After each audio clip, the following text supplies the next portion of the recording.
In the earlier feature, we have seen one feature of the democracy, that is the very important feature. The decision making power should rest in the hand of elected representative. If the final decision taking power is not in the hand of elected representative, it means that government is not democratic government. Maybe the representatives are elected by the people. The another feature of democracy we will see here with the another neighbor of our country, that is the China. What happened in a Pakistan, what happened in a China, we will see here. Just we are looking these are as examples to understand the features of the democracy. We are not going to criticize to anyone. It is just to help us to learn free and fair electoral competition. When elections are there, it is needing free and fair electoral competition. The competition should be free and fair. It should be not in a pressure. What happening in China we'll see. In China, elections are regularly held after every 5 years for electing the country's parliament. In China also, after every 5 years, the elections are taking place to form the country's parliament. That parliament is called in China Congo Renimin Daibyo Dahui, that is the National People's Congress. The National People's Congress has the power to appoint the president of the country. This National People's Congress is having authority to elect the president of the country. Near of 3,000 members of this Congress have been throughout the country. Countrywide, the members are elected. Some members are elected from army also. So different areas, members are coming in the National People's Congress of China and they are electing the president of the country. And after every 5 years, the elections are taking place. Now you will having the question, so why we cannot say the Chinese government is the democratic government? Why it is so? Because we are looking the feature here that free and fair competition, whether the people who are contesting election, they are getting free and fair competition in the election or not, we will see here. Elected from all over China. Some members are elected by the army. Before contesting elections, a candidate needs the approval of Chinese Communist Party.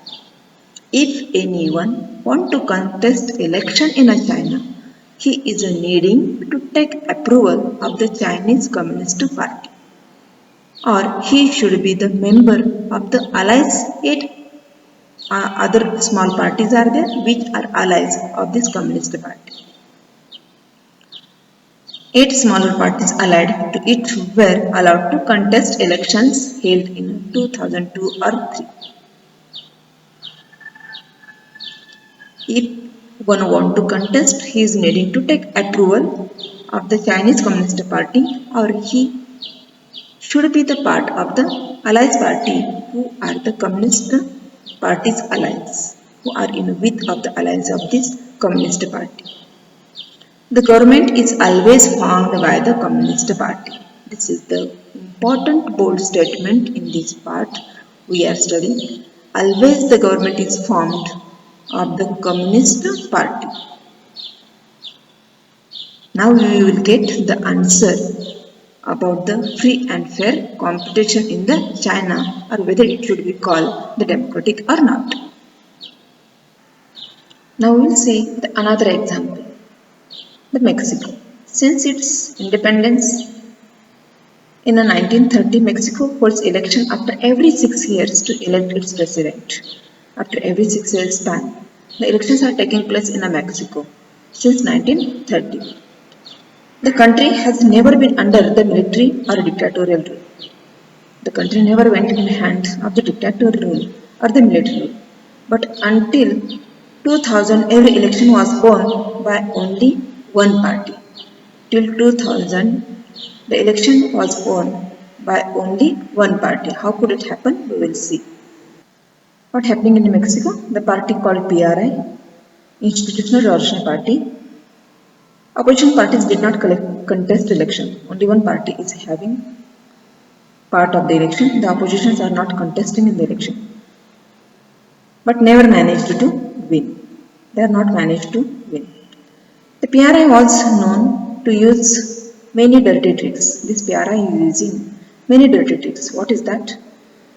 Who were employed in a government offices had to attend party meetings. It is compulsory to the all government officers to attend the party meetings. The teachers who are teaching in the schools are used to force parents and to them to cast vote to this party only. Media largely ignored the activities of opposition political parties except to criticize them. The media is also ignoring to this ruling party and just they remain the part of the criticism. Sometimes the polling booths were shifted on the last minute. It is very difficult to people to cast their vote. These are the dirty tricks followed by the PRI in Mexico. The elections are taking place, but the dirty tricks are followed there to remain in the power. It spends large sum of money in the campaign for the candidate. With above both examples, we have seen here how the political parties are playing dirty practices to remain in power. Should we consider the above both examples are the democratic examples or democratic government? Not, because there is no free and fair chance of competition. A democracy must be based on the free and fair election where those currently in a power have a fair chance of losing. In a democracy, the people who are in a ruling having chance to lose. But in above elections we have seen, in above countries we have seen, there is no chance to lose to the ruling party. That is why we cannot say that's the democratic government. Here in this part we have seen the feature of democracy that free and fair elections are the important part of the democracy. Where this is provided, that government is called the democratic government. We shall find out more about democratic elections in the chapter 4. Again we are going to see about it, but here we have studied the second feature of the democracy, that is the free and fair elections.